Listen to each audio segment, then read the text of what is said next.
മാഞ്ചസ്റ്ററിൽ ഇംഗ്ലണ്ടിൻ്റെ അവിശ്വസനീയ batting വെടിക്കെട്ട്. South ആഫ്രിക്കയ്ക്കെതിരെയുള്ള രണ്ടാം T20യിൽ തകർത്തടിച്ച England 146 റൺസിൻ്റെ ഗംഭീര വിജയമാണ് നേടിയെടുത്തത്. ഇംഗ്ലണ്ട് നേടിയ 304-2 എന്ന റെക്കോർഡ് സ്കോർ ചേസ് ചെയ്ത സൗത്ത് ആഫ്രിക്ക 158 റൺസിൽ ഓൾ ഔട്ട് ആവുകയായിരുന്നു. ടെസ്റ്റ് കളിക്കുന്ന ഫുൾ മെമ്പർ ടീമുകളുടെ T20 മത്സരത്തിലെ ഏറ്റവും ഉയർന്ന സ്കോറാണ് ഇംഗ്ലണ്ടിൽ നിന്ന് നേടിയ 304 റൺസ്. 2024 സിംബാബ്വെ ഗാംബിയയ്ക്കെതിരെ നേടിയ 344-4 എന്നതാണ് T20യിലെ ഉയർന്ന സ്കോർ. ഇതോടെ ഏകദിനത്തിലും T20യിലും ഏറ്റവും ഉയർന്ന സ്കോർ നേടുന്ന ടെസ്റ്റ് പ്ലേയിങ് കൺട്രിയായി ഇംഗ്ലണ്ട് മാറി. 60 പന്തിൽ 141 റൺസ് നേടി മാരക ബാറ്റിംഗ് പ്രകടനം പുറത്തെടുത്ത ഇംഗ്ലീഷ് ഓപ്പണർ ഫിൽ സാൾട്ടാണ് പ്ലെയർ ഓഫ് ദ മാച്ച്. രണ്ടാം T20യിൽ ടോസ് വിജയിച്ച സൗത്ത് ആഫ്രിക്ക ഇംഗ്ലണ്ടിനെ ബാറ്റിംഗിന് അയക്കുകയായിരുന്നു.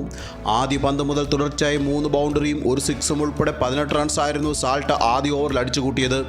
തുടർന്ന് ആക്രമണം ഏറ്റെടുത്ത ബെഡ്ലർ 18 പന്തിൽ നിന്നും അർദ്ധ സെഞ്ചുറി പൂർത്തിയാക്കി. പവർ പ്ലേ അവസാനിക്കുമ്പോൾ വിക്കറ്റ് നഷ്ടമാകാതെ 100 റൺസിൽ ഇംഗ്ലണ്ട് എത്തിയിരുന്നു. 8ാം ഓവറിൽ ബെഡ്ലർ മടങ്ങുമ്പോൾ 30 പന്തിൽ 8 ഫോറും 7 സിക്സും ഉൾപ്പെടെ 83 റൺസായിരുന്നു സ്കോർ ചെയ്തത്. പിന്നാലെ 19 പന്തിൽ നിന്നും സാൾട്ടും 50 പൂർത്തിയാക്കി.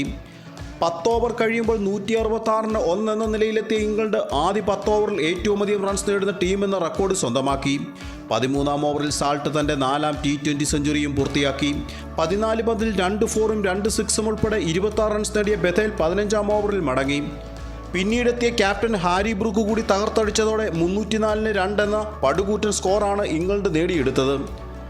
ഇംഗ്ലീഷ് ഇന്നിംഗ്സ് അവസാനിക്കുമ്പോൾ 60 പന്തിൽ 15 ഫോറും 8 സിക്സും ഉൾപ്പെടെ 141 റൺസോടെ സാൾട്ടും 21 പന്തിൽ 5 ഫോറും 1 സിക്സും ഉൾപ്പെടെ 41 റൺസുമായി ഹാരി ബ്രൂക്കുമായിരുന്നു ക്രീസിൽ. മറുപടി ബാറ്റിംഗിൽ തകർത്തടിച്ച സൗത്ത് ആഫ്രിക്ക 4ാം ഓവറിൽ സ്കോർ 50 കടത്തി. എന്നാൽ ആർച്ചർ എറിഞ്ഞ 4ാം ഓവറിൽ 2 വിക്കറ്റ് വീണത് തിരിച്ചടിയായി മാറി. 20 റൺസ് എടുത്ത റിക്കിൾട്ടനെയും 2 റൺസ് എടുത്ത പ്രെറ്റോറിയസിനെയുമാണ് ആർച്ചർ മടക്കിയത്. തുടർന്ന് ഇടവേളകളിൽ വിക്കറ്റ് നഷ്ടമായ സൗത്ത് ആഫ്രിക്ക വലിയ ചെറുത്തുനിൽപ്പില്ലാതെ തന്നെ 158 റൺസിന് ഓൾ ഔട്ടായി. പരമ്പര വിജയികളെ നിർണ്ണയിക്കുന്ന അവസാന മത്സരം സെപ്റ്റംബർ 14 നടക്കും. മറ്റൊരു വീഡിയോയുമായി വീണ്ടും കാണാം. നന്ദി.